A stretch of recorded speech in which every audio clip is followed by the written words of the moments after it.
Hi everybody, welcome in. I've been in nursing for almost 30 years. I've talked about it before, and it goes all the way back to 1997 when I started as a CNA.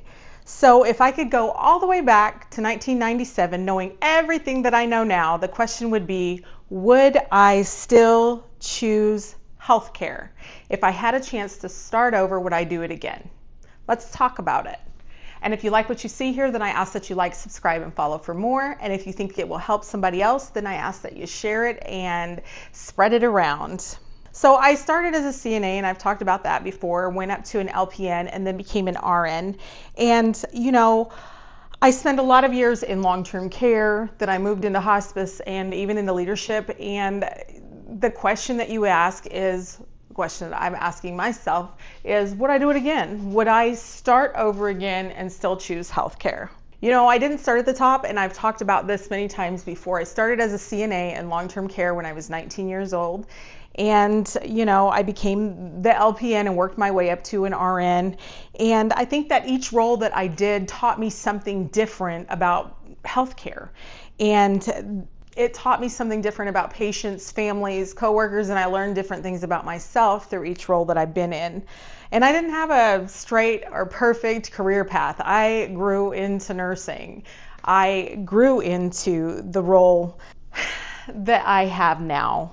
Nursing didn't just give me a profession and an ability to support myself. It gave me skills, confidence, and I can use it anywhere, not just at work. It taught me how much people can endure and how much kindness and care matter when somebody's vulnerable. I've met patients, families, and coworkers that I'll never forget, and each of them has become a part of my story throughout my career, and I think that has been valuable in my career as a nurse. Nursing takes things from you too, though. I've missed holidays, weekends, family functions, things that I would have liked to see with my children. I've gone to work exhausted because people still needed me to come to work and give the care that I give. So even if I had a bad night's sleep or had a bad night at home, I still had to go to work the next day. I've come to work working short and being expected to do things that maybe I would consider impossible. And I've been yelled at, blamed, and accused of things that maybe have nothing to do with me personally, but have everything to do with a patient's illness, their ability to cope with what's happening in their life. And, I've experienced being unable to leave those things at the door when you come home. Being a nurse takes a toll on you mentally and physically, and you can't always leave that at work when you come home. Sometimes it comes with you. You don't mean to bring it home to your family, and you're not necessarily talking about it with your family, but the toll that it takes on your mood and your personality can bleed into your family life sometimes. I think that, talking about the physical effects that it has on you, when you're a nurse, sometimes you don't get a lunch break for many, many hours. Sometimes you're just taking a bite of food whenever you can get it. Sometimes you don't get to use the bathroom. You don't have time to use the bathroom. And people wonder, how is this possible? Well, there are expectations of you to be on time with things that you have to do. And there are times when you just don't get that break in between because something is happening that you need to address immediately. And I think sometimes you don't realize how it's affected you until many years later. And when you're looking back, I think that you begin to understand how nursing has affected you when you look back over the years of things that you've missed, things that you've gained, and things that you wish you could have changed or done differently maybe. And, if you do a job well, you'll get more responsibilities. And I think healthcare is that way. If you're doing a good job, people are going to give you more duties, more tasks. So if you can handle the chaos, people are going to expect you to handle more. If you always say yes, eventually yes becomes the expectation. Eventually, yes becomes the expectation instead of it being something extra that you gave. One thing that I have learned so late is that being a good nurse does not require sacrificing yourself every time somebody needs something. You have to learn to draw a line and say no. You have to learn to have boundaries. I feel like sometimes the reward for doing good is that you get more responsibility. And is that a reward? I guess in and of itself it is, but it can also be a heavier load.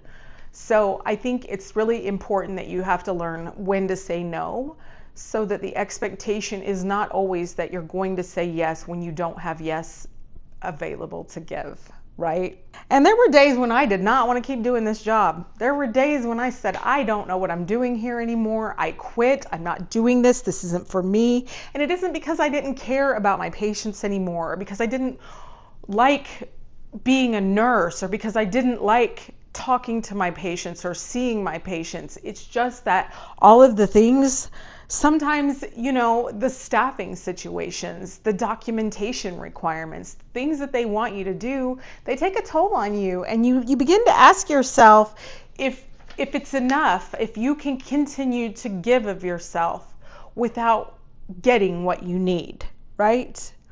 It's really important, I think, to separate I hate being a nurse from I hate the conditions in which I'm working under. Because I think that that's what, as nurses, is wearing on us, is not that we don't love being a nurse, right? We came into this profession because we love doing what we do. We love giving care to people. We love being nurses. But sometimes the conditions that we're required to work under are the things that make us not love what we're doing anymore. And it's the conditions that we're working under as opposed to the job that we're doing. What would I do differently? I just mentioned that I would put some boundaries in. I would have learned to say no much sooner. I think that as I've gotten older and advanced into my career, I have learned when I do not have the ability to give something, and I will say no. If I can't give it, I will say no. And I would stop believing that that makes me not a team player, or makes me a bad nurse, or makes me a bad person.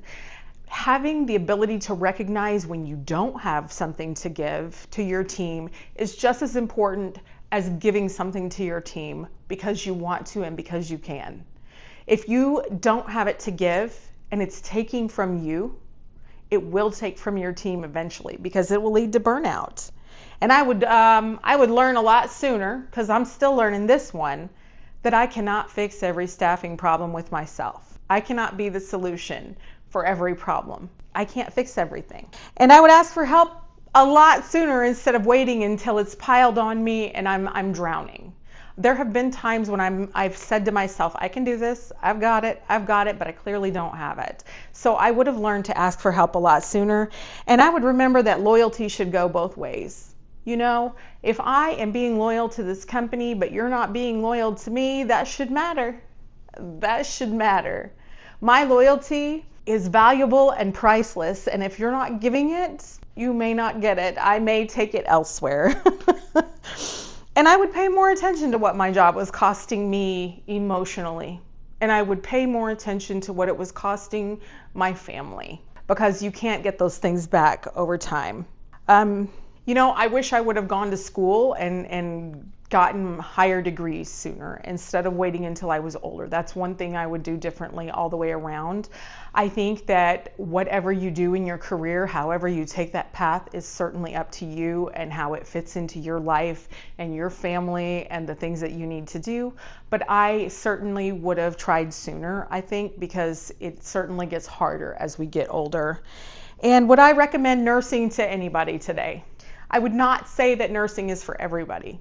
It's not for everybody. I would tell you that if you're coming into nursing, that you have to want to be here. Don't take a nursing job just because there's job security. Don't take a nursing job because you heard the pay was good. Because I promise you, you will never make enough money. You will never make enough money that will equal the value of what you give as a nurse when you're doing nursing. Being a nurse, you will never get paid your real value if you're doing a good job. I'm sorry. So don't come into nursing expecting a paycheck or just because it has job security. But if you want to be a nurse, then I recommend that you go for it. I would recommend it if you really can go for it. But I would want you to understand, if you want to become a nurse, do know that it is emotionally and physically demanding. it is not always, sometimes it's a thankless job. Sometimes people do not thank you. Sometimes they don't even like you, and you're doing all the things for them. So I would say that when you think about coming into nursing, think about why, weigh the pros and cons, and decide if that's really right for you. Because nursing is demanding, it's stressful, but it has its rewards. And I would definitely never take that away from my career, the rewarding pieces of it, the times when I did right and someone thanked me, the times when I felt like I made a difference. But the other thing is that you don't just have to be at the bedside as a nurse. I chose bedside nursing, and so that's what I've known most of my career. But I would say that there are many avenues that you could be a nurse, so I would say look into those and, again, weigh all of your options before you go into it. So would I choose nursing again? Would I choose to be a nurse if I was starting over again at 19? I'm going to be very honest here and say to you that nursing was not my lifelong dream when I was young. It is something that I sort of fell into as a CNA and discovered that I liked it and that I was decent at it. But would I do it again? I think I would, but I think that I would have done it differently. I think there's value in the way that I have chosen my career path in working my way up from CNA, LPN, RN, and having all of these experiences. But again, the thing that I would do differently is I would continue my education at a much younger age and become what I want to be at an earlier age instead of fighting for it later in life, because again, it is very challenging to do that. But I would choose nursing again. I would. Would I choose the same version of nursing? What other way would there be? I dropped out of high school when I was 16. I got offered a free CNA class and a free CNA certificate. I got some scholarships. My family helped pay for some of my college early on, and I worked my way up. And now I have tons of student debt. But I don't know if there's another path I would have taken or another way that I would have done it, because I think I wouldn't be the nurse that I am today if I hadn't gone through the things that I had been through in my career throughout my life. I once had a friend tell me, when I said, I wish I could go back and change the decisions I made, that friend said, but you wouldn't be the person that you are today, and things happen exactly as they're supposed to happen. And maybe I kind of believe that. Maybe I wouldn't be the person that I am today if I didn't go through the things that I went through in nursing and in life. And so I don't think that I would change a single thing about my journey, in all honesty, even in theory, thinking I would if I could. If I could sit down with the 19-year-old me that stepped into nursing, into healthcare in 1997, and I could have a talk with her, I don't think I would tell her not to become a nurse. I would tell her what nobody tell her. You can care deeply for your patients without giving a piece of yourself away. I would tell her that you can be dependable without always being depended on, without being always available, that you can be dependable even if you say no. And I would tell her that you can leave a job that's hurting you, and that taking care of yourself does not make you less of a nurse. So would I choose nursing again? Yes, I would. How about you? How long have you been a nurse? Would you choose nursing again if you could choose a different path? How do you feel about the experiences that you've had? I'd love to hear about it in the comments. And if you like what you see here, then I ask that you like, subscribe, and follow for more. And I thank you so much for watching, and I hope to see you soon. Bye-bye.